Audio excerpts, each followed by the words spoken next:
Oh, hello everybody, and welcome. Oh, that's a bit weird. The screen, isn't it? It's really weird. We Yeah. are we really small, or does that look really big? Anyway, welcome everybody to this week's podcast, 40 Runs podcast. We are doing a marathon talk special, but if you're listening to this, I changed the background, and I've got like the finishing line from the London Marathon, and Hayden and I look really small. I'm not sure. Hang on, let's do. What if we do this? That's a bit That's better, isn't it? That's a much bit better. better. It's just weird. I think yeah, I don't understand what's going on. Oh, you know why? It's because the last time I did it, I was live and I had the chat Monday thing night. coming up. Yeah.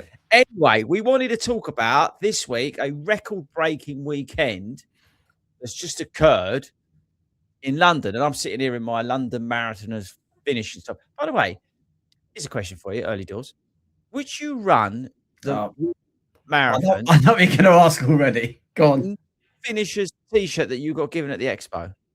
No, the answer's in the bloody question. It's a finisher's t-shirt. You know what? I was standing there in the pink wave on Sunday, just mind my own business, and I kept seeing these people walking in with their T-shirts on, like what I've got on now.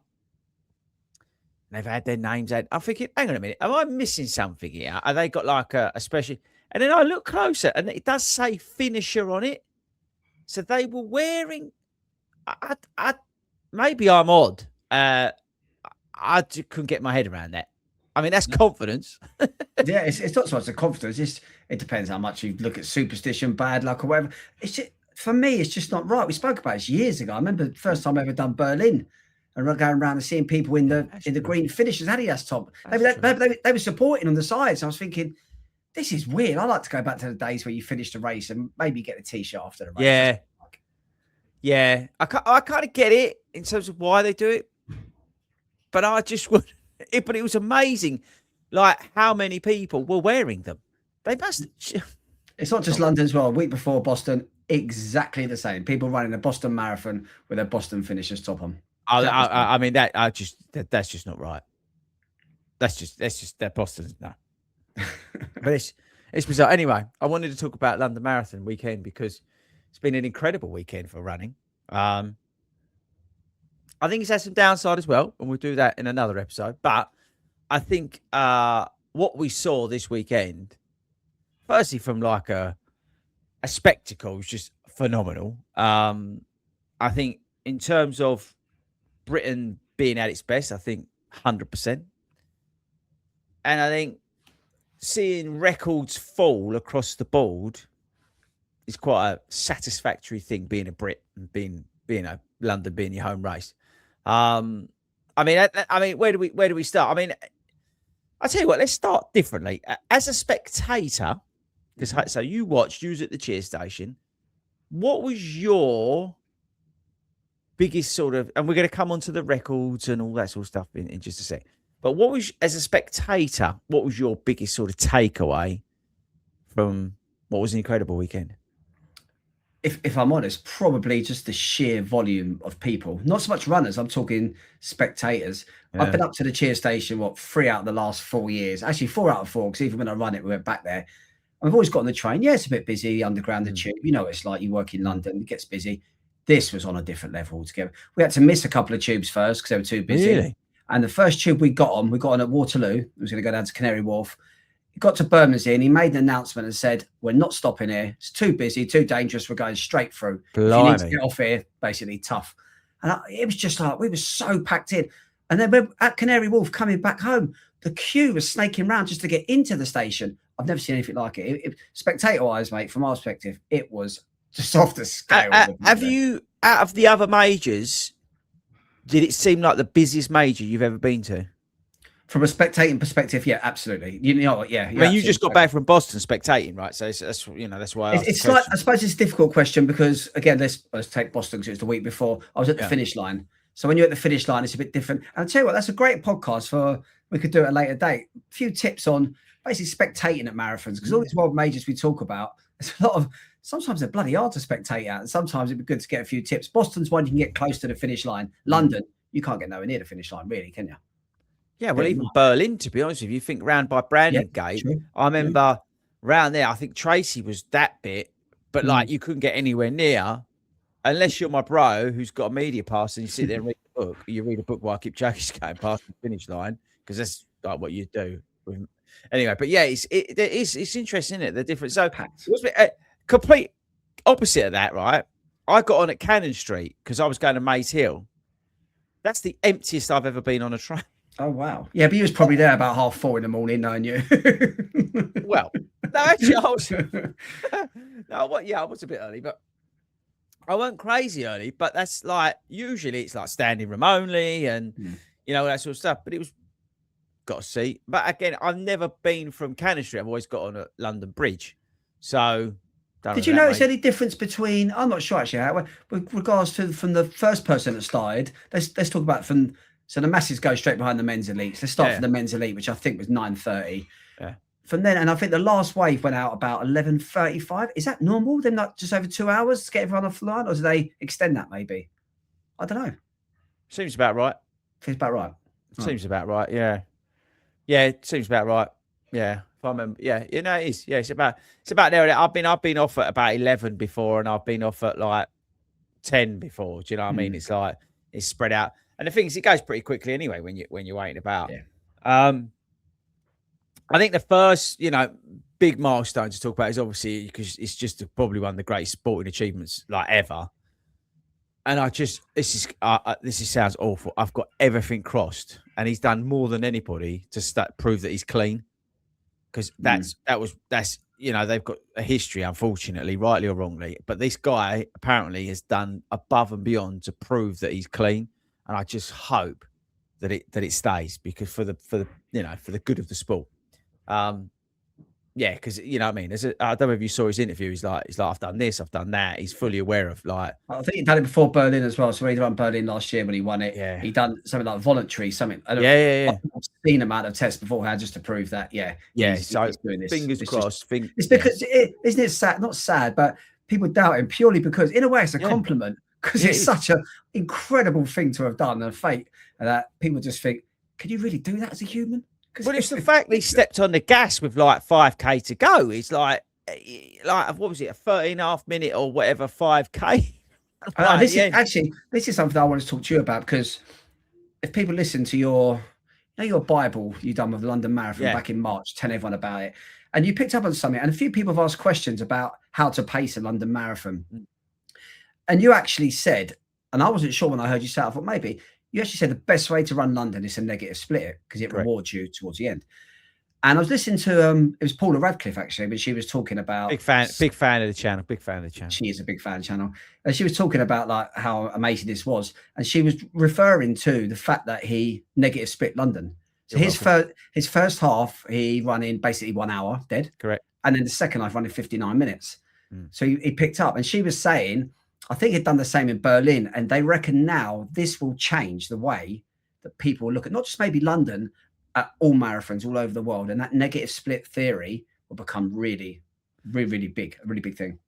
I mentioned it, and I'm glad that he's listened to me. Obviously, being the guru that I am. He owes you that.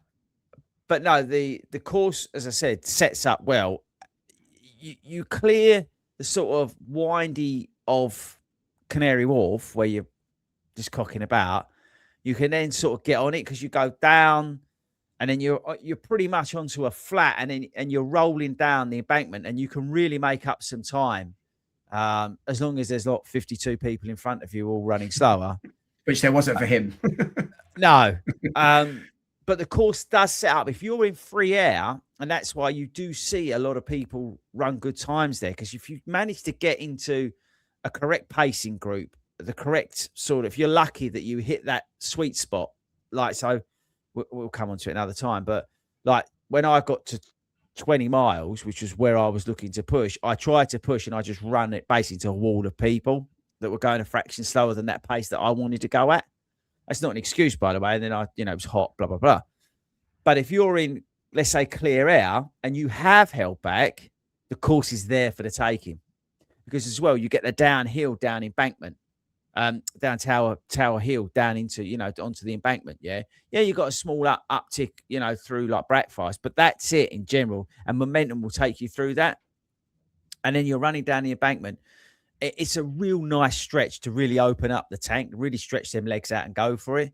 And if you come out of Canary Wharf, when you've done that sodding about that they put in a few years ago, but as soon as you're coming down that bridge and you sort of go round the roundabout a little bit and then you're moving towards 20 miles, that's where you can really build momentum. And that's where that negative split comes from, because you can get that. And that's why he like nailed that 5K, because towards the end of that, you've got the downhill section at so you've got 22, which is just after the Pride. And then you come around and you're going back to Tower Hill. That's all flat along there. And then again, you're going down the hill. So that's where you can really pick up speed, pick up momentum, if you've held enough back, or you've done enough on the front to hold enough back. Because that's the other thing. Sometimes you can go a little bit too slow on the front, and then it's really hard to get going. But obviously these elites know exactly what they're doing. But sometimes you can go a little bit too conservative. And that's the hardest thing, to then go a big negative split. That's why, he's obviously done a minute. It's a nice number, because it's just that fraction. If you think about it, over the 13 miles, you can get it quite quickly. If you think I dropped 3 minutes on my last 6 miles, because I went out to 8-minute miles, 8.5-minute miles towards the end, because it was just like, whatever, just get 3:30 in, you can quickly lose it. Yeah. But at the same time, you can quickly gain it, but obviously it's a lot harder. So yeah, it was just a tremendous. I feel a bit not bad for him, because everyone's going on about the shoes, right? True. And he ran Berlin in not those shoes. So while Adidas is just sitting there, like, just counting money, just going ching ching ching ching ching ching ching. An element of the shoe is the shoe, but it's and the first 2 were in that shoe, right? Can't take anything away from that. But I think the shoe's getting a bit more credit than it might deserve, because it's down to him. And the same with the geezer behind him. It's down to him and the training he's done, right? So, well done, Adidas. Great move, putting them out. Absolute great move. They all they could do is benefit from this, can't they? Did you know that his that second half, that 59 minutes he'd run, or I think it might just be under that, only 60 men ever in the history of the world have run a half marathon in that time, and he ran it on the back end of London Marathon. It's bonkers. He's a machine. So what else I thought was a really, really interesting, actually. Going back to Boston a bit as well, in London. So the guy that won Boston, he won it the year before, came back, retained it. Same as the lady as well. She came back and retained it. It was 2 years in a row. He's won and she's won. Exactly the same at London again this year. He won last year, and he won this year, and the lady did as well. That's interesting. Yeah, let's give her a shout out, because the women's race was unbelievable as well, actually. But that's the thing. That's the other thing as well. And rightly so, kinda. The blokes are getting the headlines because it's under the 2, but the women's race was unbelievable. Women's world record. Did you see Eilish's shoes? She was bleeding, wasn't she? Sorry? It's like someone shot her foot. God. It was. I mean, you've got on one side you've got Adidas like printing money, then on the other side you've got Asics going, oh, I wish she'd been wearing those white shoes. She'd had a pair of black shoes on, you wouldn't have known any different. But because they were white, the claret was everywhere. Obviously, it's not the shoe, whatever. And then she finished 7th, so kudos for that. An unbelievable effort. And it was a hot day, so that rubbing must have been absolute agony for her. So again, shows you the sort of true grit and determination of these elite athletes to push through. And that's I know they're built a certain way and they train a certain way, but still to have that mentality to drill it out, it's they're just built different. They're just built differently, aren't they? It's not always. I know what you say all the time. Like, it's not about the shoe. It's about you and what you do. But they're just built differently. I just don't know how. Yeah, but even to give him credit, I don't know his name, Hugo, the influencer guy. Yeah. And in fairness to him, I mean, he runs a lot of miles. It's his full-time job, right? But yesterday I saw him, and it was like mile 23, and it was getting really hot, because I was getting hot. I was only at mile 13, and it was getting hot. But he looked like he was just drilling it out. So you've got to give the guy credit. I don't know what he ran, right? And there's another influencer YouTube bloke as well, ran 2:18 or something like that. But in fairness to them, they've built that way, and they've got the right mindset in terms of racecraft and stuff like that. So, to give them credit, because I think, rightly so, by the way, because I'm the first to hammer people. But to give credit where credit's due, to have that mindset and that the way they can just drill out. It's like the guy in Japan, can drill out these big runs like that, and to have that mentality. They're built differently. I wouldn't be able to handle it. I'm not built that way. Do you know what I mean? I'd wuss out at like 12 miles. I'd go, oh, that's not for me. It's just too fast.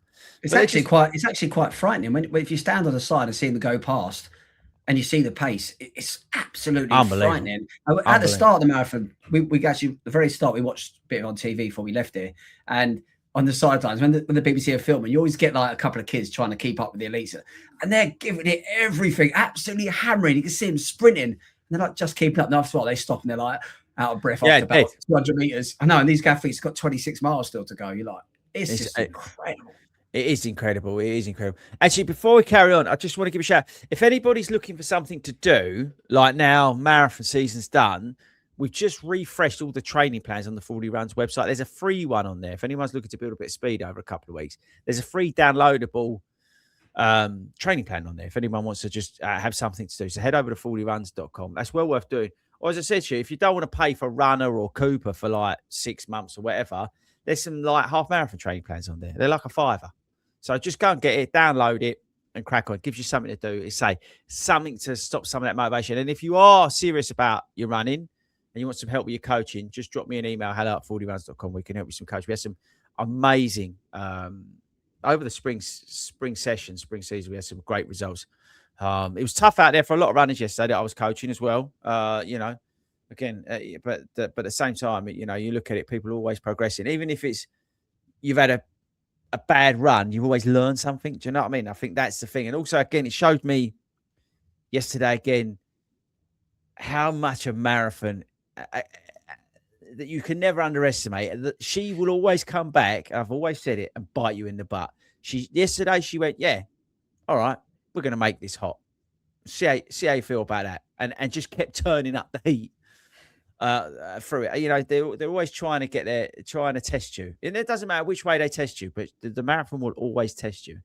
So you've got to respect it. I think that's again the thing. She's always trying to show you, let's say, earn your respect here. That's why we love it, though, isn't it? That's exactly right. Listen, if it was easy, it wouldn't be so. As I say, if you went out there, this is what I try and tell clients. Listen, if you went out there and PB'd at every marathon you did, firstly, what's the point of my job? Like, do you know what I mean? My point of my job is to get you through those ones where they don't go to plan. Do you know what I mean? But and set you up, and what do we learn from it? And if they were that easy, honestly, everyone, oh yeah, I've done a marathon. Not like 1% of the, so, bear that in mind if you didn't have a particularly strong race yesterday through no fault of your own. That's marathons, yeah. They trust me, they will kick you more than they'll reward you. Was it 59? I wrote it down. Listen to this. 59,830 finishes yesterday. That was a record. Unreal, isn't it? Unreal. So, I mean, the course, for me, the course was too busy yesterday. I remember I go back to, and I messaged you earlier. It's funny. When I was editing the video I put out. So if you want to see my race vlog, and I'm quite proud of it, go and watch it. It's on my YouTube channel now. Yeah. But if I compare that to like my first ones, firstly, this is an idiot making a YouTube video. This is someone who's learned to do a few bits over a few years, right? But what was interesting was how, it's bad English, but less busy it seemed. This year was without doubt the busiest I felt it on course. The amount of weaving that I was having to do was insane. Some of it wasn't helped because they've had to close like some of the roads off for roadworks and stuff like that. So like you were single lane in various places. It was insane how many people were out there. Now, it's always felt busy, don't get me wrong. But this year, it was, I don't know whether it's because people are going in the wrong wave or whatever. I ain't got a problem with that, by the way. Do if you like. But I don't know, bro. Or it just seemed like there was people like everywhere. Like they'll come onto the spectators, but there was just, it was just so many damn people. I think I came off the course. I said to Ben, you can't run a time here anymore unless you're like putting down the totally wrong time. So like I would put in that I'm going to run sub 3, which I'd never do. And that's the only way I would get like a clear run at it. I can't see how else, because it's just so busy. It's just mental. I mean, you said yourself it looked busy, right? Yeah, it was. And honestly, the times you sort of run, you weren't around it, but you should have seen around the 4 hour pacer, like they had a 3:55 pacer, a 4 hour, and a 4:05. As they come through, it was just like it was like the start line. It was just incredible. People, you didn't know where to look. If you try and look out for someone, it was so difficult.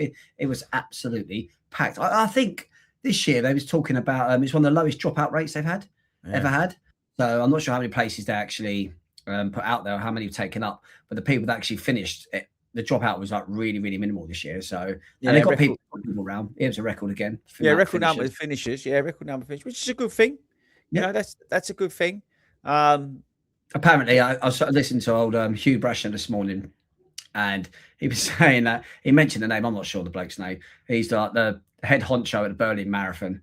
And as he was watching the two guys coming through at sub 2 and the record breaking numbers and everything was going on in London, he was just like pow in the face. He just wanted to give up. He's like, London's done it. They're like, give up, hands up. London's just broke the two world records, two blokes under sub 2. And he's like, well, they've just shown a bit of dominance here. What can I do? Yeah, I think in terms of running it, Berlin is wider in places. Majority, I would say, of the places now. London just feels a little bit, dare I say, overcrowded. And I think that's a big problem, if I'm honest. I think that's a problem that they need to really have a look at. I don't think it's getting to the point that it's getting too crowded. I think you've got to... No, that's actually wrong. That's unfair.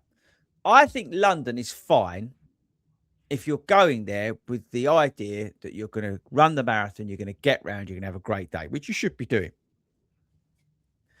And that should be number one importance.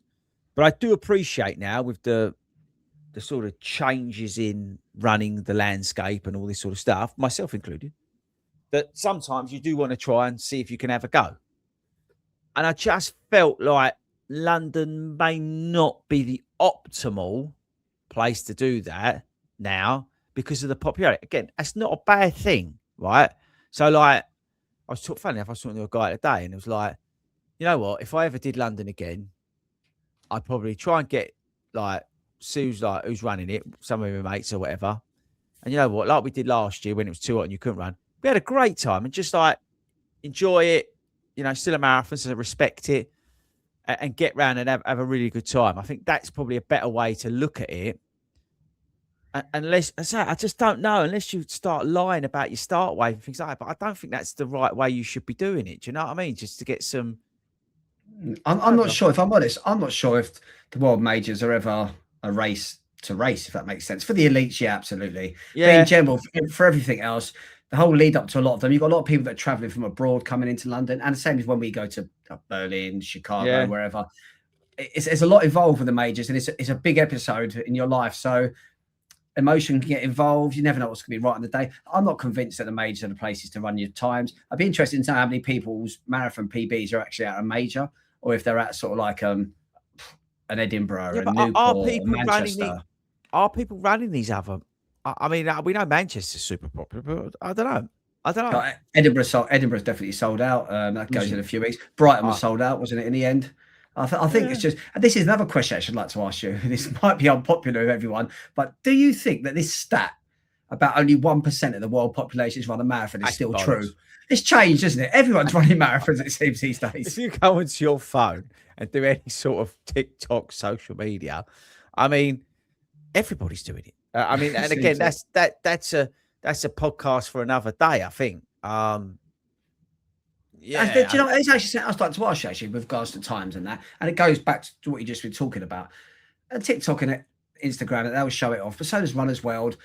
Celebrities running these races. Let's just take London yesterday. Do you think it almost?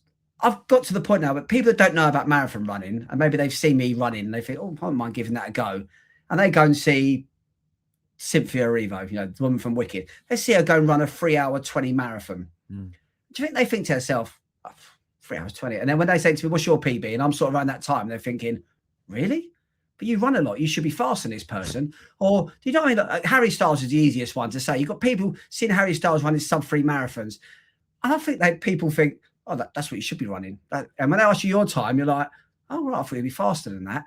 These celebrities just rock up and run these ridiculous times. Look at Seb Vettel, the Formula One world champion. Yeah. All right, he's a fit guy. He used to race Formula One cars. You have to be fit, but he's been retired a few years. He sits down all day in a car. Lazy stuff. Rocks up, sub-3. Thanks very much. You're like, is everybody running sub-3 now? Like on a serious point, I genuinely felt a bit of imposter syndrome with my time yesterday. You shouldn't compare yourself, but when you see the other stuff out there, you go, yeah, I'm proud, but at the same time, like you say, everyone's going, oh yeah, I ran sub-3, and you think to yourself, oh shit, I need to try harder, sort of thing. It's true, like because and it's not, and it's wrong, but it's because that perception again, you're seeing, you know, people go out there and run these times. In fairness to Cynthia, I mean, she's starring on Broadway or wherever it was, and she's doing all this sort of stuff, and you know, great. She's probably got a personal trainer, and that's good for her. But you know, she's still having to. They work long hours, like in terms of that sort of stuff. So she's having to fit that in between movies and all this sort of stuff, right? So you know, fair play to her for grafting. But it's a funny one, isn't it? That celeb element of, let's say, the London Marathon, where people that you always see it, didn't you? Like the posts, what the celebs have run. Yeah. Like, yeah. Is that to make it interesting? What's that, a benchmark that you're supposed to compare yourself to? But then, as you say, people then look at that and go, well, he's Gordon Ramsay's run. I don't know what he's run. He's run sub-3. Oh, yeah. So everyone should be able to run sub-3. Well, hang on a minute. What? It does feel like that. And people that aren't into the marathons as much, that's the only thing they can, I suppose, bench that much. How they meant to know, right? Yeah, how they meant to know. That. They just know, I'll tell you, that racing driver can run sub-3. And I might be wrong. I might be wrong. But they do tend to focus on the faster celebs. Yeah. Like that Harry Judd, or whatever his name is, who apparently was injured and then run like some stupid time. Yeah, because I don't know. You know what I mean? It's like, but they focus on these people. I don't know. Maybe I'm being a bit out of order, but like I couldn't tell you any celebs that ran over like 3.5 hours. I saw who did I see? AP McCoy, the most famous jockey in the world. He was running for a charity, but he was running alongside someone pushing something. So it was his first marathon, but he was just out there, just grateful that he won the marathon. The time was irrelevant, and it wasn't like, if we're not talking sub-3, sub-4 sort of element. But yeah, you're absolutely spot on. You don't really see many celebs. Maybe because the celebs, they don't go into it unless they know they can run a fantastic marathon. Maybe they think, I'm not going to go then, run a 5-hour, 6-hour marathon because people think I'm useless, which is wrong. But maybe that's what it is. Yeah, maybe from their side of things, exactly. They see Harry, whatever his face is, otherwise injured Judd, whatever he calls himself, and all these other like people running these like really fast times. Well done. They go, oh, don't really want to be on the news, and then say I've run a 6-hour marathon, which is absolutely nothing wrong with that at all. But yeah, I don't know. Maybe I was wrong. Maybe I didn't see it on the coverage because I didn't watch any of it. But like, even when I went, no, because when I'm scrolling through and I'm like, BBC Sport keep coming up, they're interviewing, like I said, Seb Vettel and Harry I Get Injured Judd, and and all these other, like Spencer Matthew without his top on. Why the geezer never can wear a shirt? I just don't understand it. To be fair, if I look like that, maybe I'll take my shirt off more often. Yeah, he's in good shape. He's in good shape. Yeah, but that's his job. Yeah, that's his job. If you were like that was your job, you wouldn't look like you do. I don't think I'm not sure there's a compliment here. There's something not right here. I wouldn't have man boobs and a belly. I would look like Spencer Matthews if that was your job. Don't forget, he's a guy. That's all he does. You know what I mean? If that was all you did, then you'd want to be like in good shape, but you don't need to walk about with your shirt off all the time. It's just like, what's that all about? Anyway, I'll try and dig the guy out. You know what I mean? But he only has his mates on his podcast. That's all I'm saying. Actually, you know what, another person we should give a shout out to is, to be fair, how would you feel if you run? It's not in our realm. Imagine running a sub 2 hour marathon and finishing second. I know. And that's your first marathon ever. It's your debut. If someone says your debut marathon, you're going to run sub 2, you'll be like, you're having a laugh. And you come second. Honestly, I know. it's just that guy, right?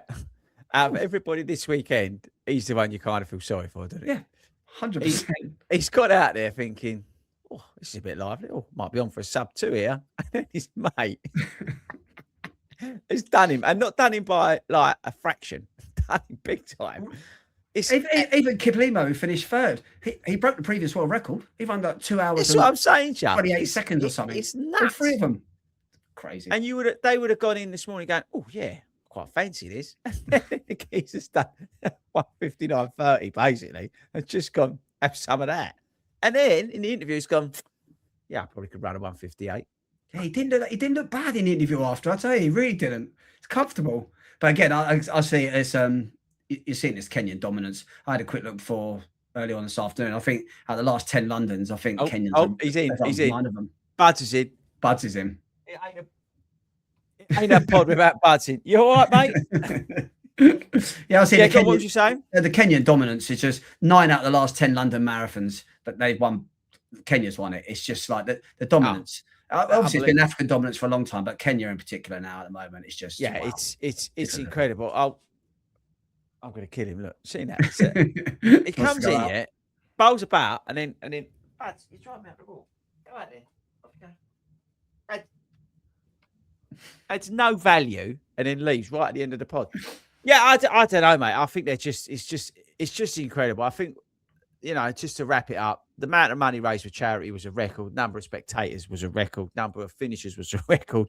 The speed that they ran in was a record. It's unbelievable. It shows off what this country does extremely well. The volunteers were unbelievable. The organisation was unbelievable. Like, you can't compliment London Marathon events enough. The mini mile, we had people, friends of ours who went to that, said it was unbelievable. Obviously, Joe Wicks was there, which is a bit of a shame. But other than that, it was incredible. So, you know, fair play to them for doing an amazing job and showing off our country to the world in the best possible light. And for all those runners out there who finished, yeah, it was a tough day for a lot of people yesterday, because those conditions weren't easy, mate. Again, you know what it's like. You train all through the winter. It's been like the wettest winter we've ever had in our, like, I remember ever training through, to be honest with you, in terms of the conditions. Every long run I seemed to go out and was raining and cold and just miserable. And then the first sort of proper bit of sun is the weekend. You got the London Marathon. You're just like, you can't make this stuff up, really. So well done to everybody. Personal note, just to say thanks to everybody for supporting me while I was out. Of course, got a lot of shout outs. So thanks to everybody, and big love to all the FORDY Runs cheer station. Big love to the FORDY Runs volunteers as well. They were incredible. But yeah, London Marathon, record breaking London Marathon. Whether this stuff will get beaten again, who knows? Well, Paula Radcliffe said at her closing sort of thing on the BBC, she said she honestly believes that this has changed marathon running forever. It's changed the whole landscape of marathon running forever. It was interesting, actually. That's the last thing I'll leave on. When I was sitting there, you know, you got the PA system and you could hear them talking, and she was talking, and I think it was her, and they were going, yeah, we've got a feeling that this record's going to go today. And what an unbelievable call that was. So there we go, people. That's Marathon Talk. We will be back next week. We've got a bit of a special coming your way. We're going to be talking about the London Marathon as well, but we're going to be talking about it from a different angle. We're going to be talking about it because they're threatening, and I'm using the word threatening because Hayden's got an opinion on this. They're threatening to do a double event. We're going to be talking about that in depth.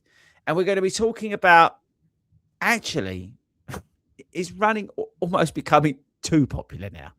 Is it getting to the point where it's losing its roots? So we will come on to that in our next episode. So make sure you tune in for that. Again, thanks to everybody for all the support. On a personal note, in terms of my journey into London this year. Thanks as well, Big Boy, for your help and support during my London Marathon training. I appreciate you as always. And we shall see you on the next episode. See you later. Bye-bye. Yeah.